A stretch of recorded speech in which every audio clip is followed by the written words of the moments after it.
It is cold today, at least for us. It's down in the 20s. It's quite the breeze going. A few flurries here and there. A little bit of an ice storm happened. So, yeah, I guess it is quite cold. My bucket of coal is frozen. So as I was finishing up last week, I managed to break off this knob that I had forge welded on and was shaping. I was working on it too cool, and I said that I would just weld this knob back on, but I've decided I want a slightly smaller knob, so I'm not going to. I'm going to make a new knob entirely. So.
Hmm.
Well, that was spectacular.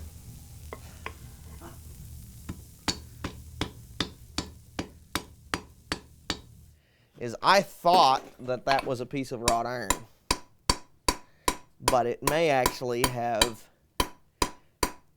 and wrought iron is very, very low carbon content, and it may have actually been a piece of carbon steel with a higher carbon content than I figured on. So this time I'm going to select a piece from my pile of known wrought iron.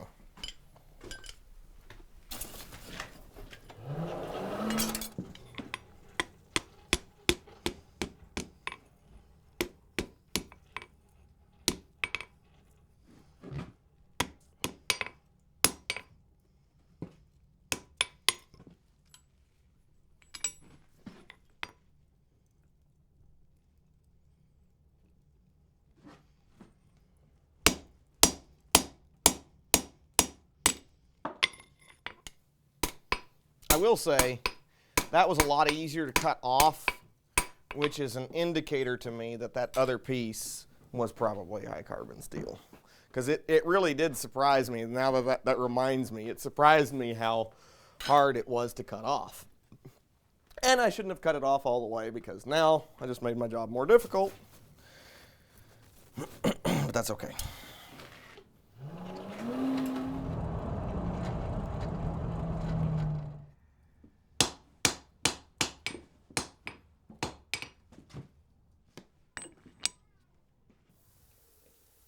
So basically one of the rules of forging is, hand forging, is the metal is going to move on both sides. So it's going to move on the side that you're hitting, and it's also going to move on the side that the anvil's backing it up. But because the force is coming from the hammer, the metal's going to move more on the side that the hammer hits. And you can use this to your advantage. It'll really cause you problems if you don't pay attention to that principle, because if you're not paying attention to this principle, things will get lopsided. But if you are paying attention to the principle, then you can use it to your advantage in that you can sometimes correct lopsided things.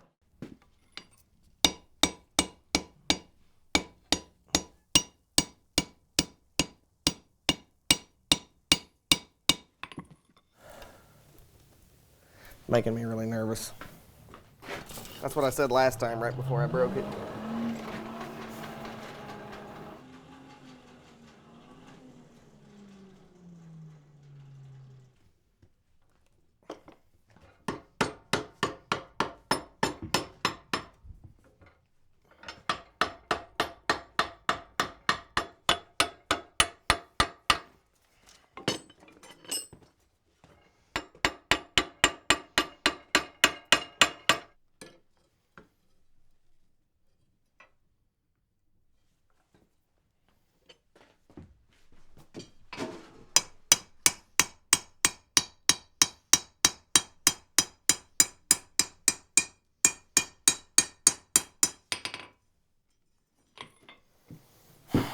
I think I'm just going to leave well enough alone for once.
Wood comes in really handy in a blacksmith shop because it provides you a surface that you can work a piece of metal on but protect one side. So whereas the anvil would damage whatever design you're hammering on, the wood won't. And you can actually use a wooden mallet and a wooden stump together to do things like straighten a twist without marring it or something like that. So really super handy.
So I want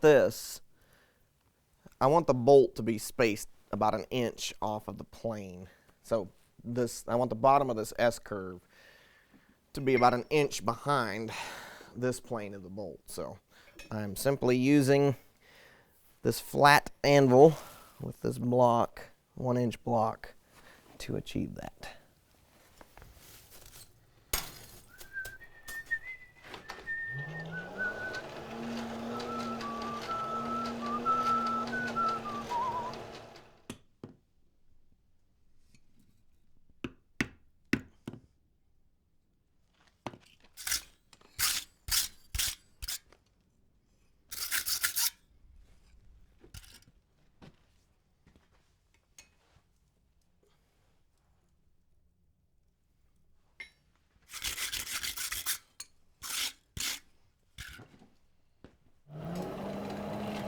It's amazing how much you can straighten something on edge with enough heat and a wooden mallet.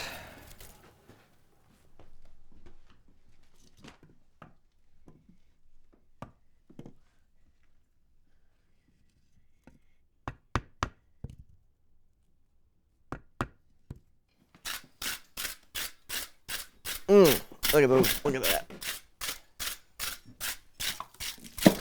Not that.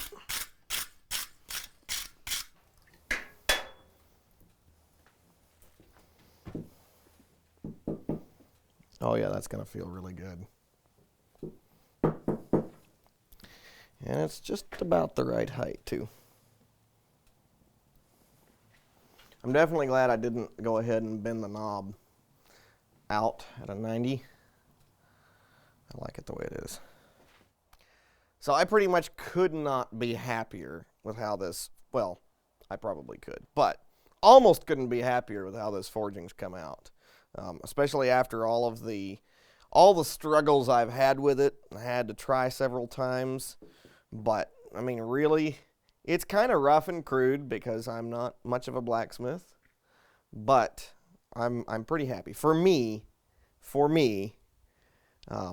it's good work. So I'm really super excited to be able to move on to making the rest of the parts, the staples and the plate that this thing will be affixed to. And I really can't wait to put it on the door, but that's a little ways down the road.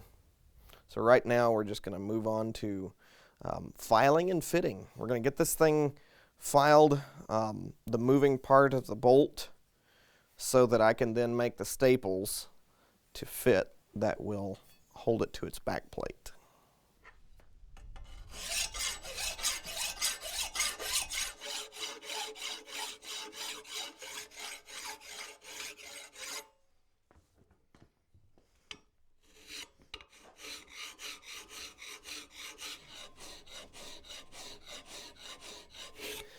So this is called draw filing. And now that I've got the surface basically where I want it, I'm just going to draw file this down, and that just gives me perfectly lined up scratches. And it would be better to do this with a single cut file instead of these double cut files. Double cut files are what I prefer for most work. That gives a very nice slick surface, even though you can see marks in it. It's a very smooth surface that will slide very easily.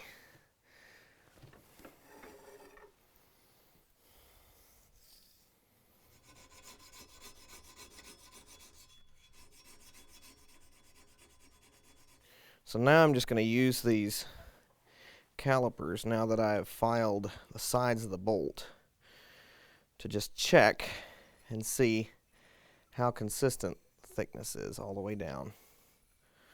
Probably unnecessary. Man, it is really nice. That's going to be just perfect. I like perfect the first try.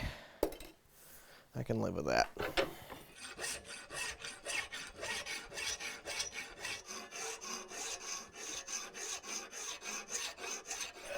See how it's hitting right in the middle? That is showing me that there's a crown. from the file not being perfectly flat as it went over. So now I'm just going to go ahead and start draw filing it.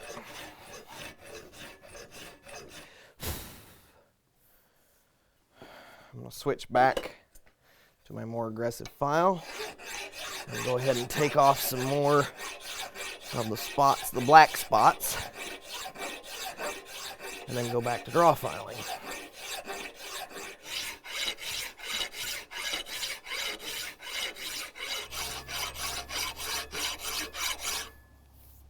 So all I'm doing here is I'm just trying to make sure that the surface is fairly flat or straight from one end to the other. And it's pretty dang close. It's not there yet. So there's a little bit of a rock to the file, and you can see daylight on each end. So there's a little bit of a hump right in the middle there. I grabbed a smaller file, which is a little bit finer, and it'll give me a smoother surface.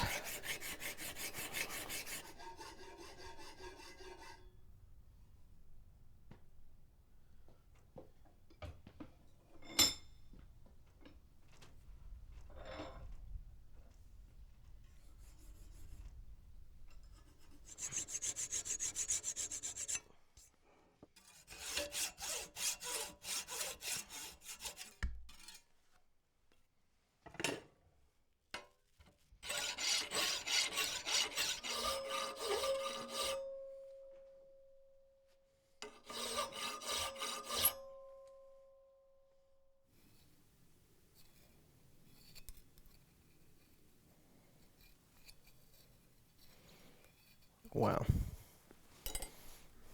That is really, really close.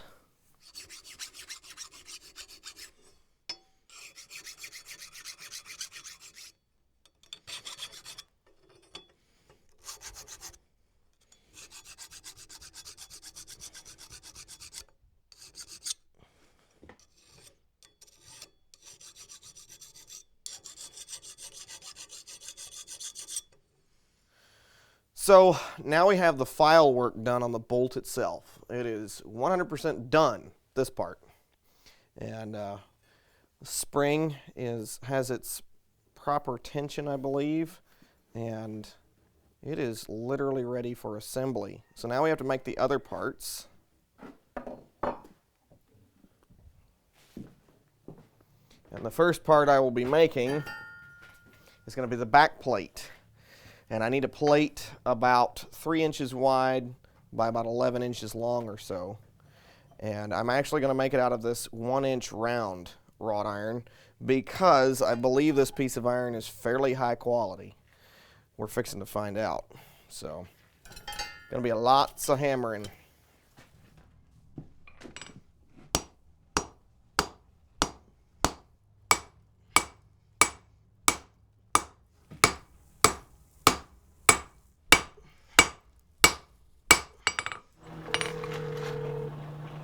You? Hey, me. We need some hot chocolate out here. We're about to freeze. Okay. All right. Love you. All right. Bye.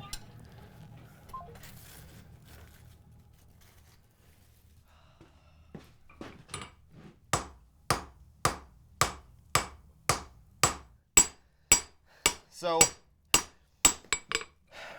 forging wrought iron out into a thin sheet like this is one of the greatest tests of its quality.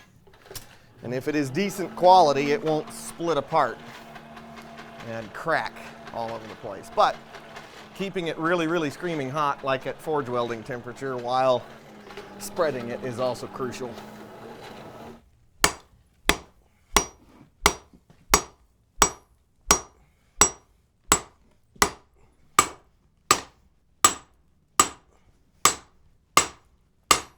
What I do enjoy about this is I'm learning, and I'm learning to do exactly the kind of thing that I want to do, learning to forge exactly the kind of things I want to forge, and all of that will be applied to the next time I do it.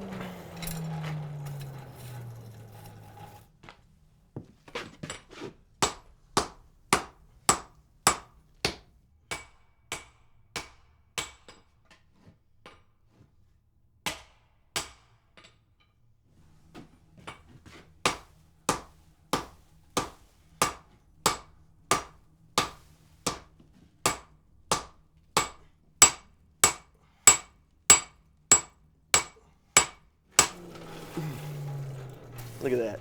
Look at that, look at that. Woo! That is the most heavy hammering I've done in a while.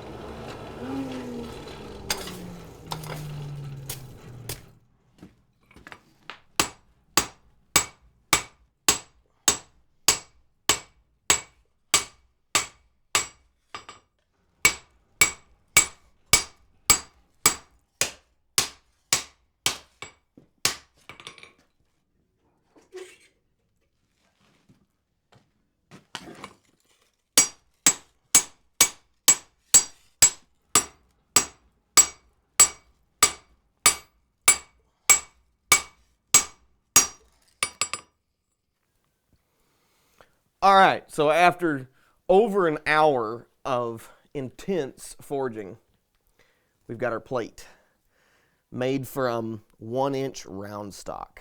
I only used the round stock because I thought it was pretty good quality wrought iron, and it does appear to have been pretty good quality wrought iron. So this is the back. This is going to be the back plate for our door bolt, which we will assemble in the next part of our video series. And this is really a big hurdle, and I'm super excited to move on to the next steps, which will be making the staples that will fix the bolt to the plate, and then final assembly, and that'll go quick. That'll go quick. Really happy with that.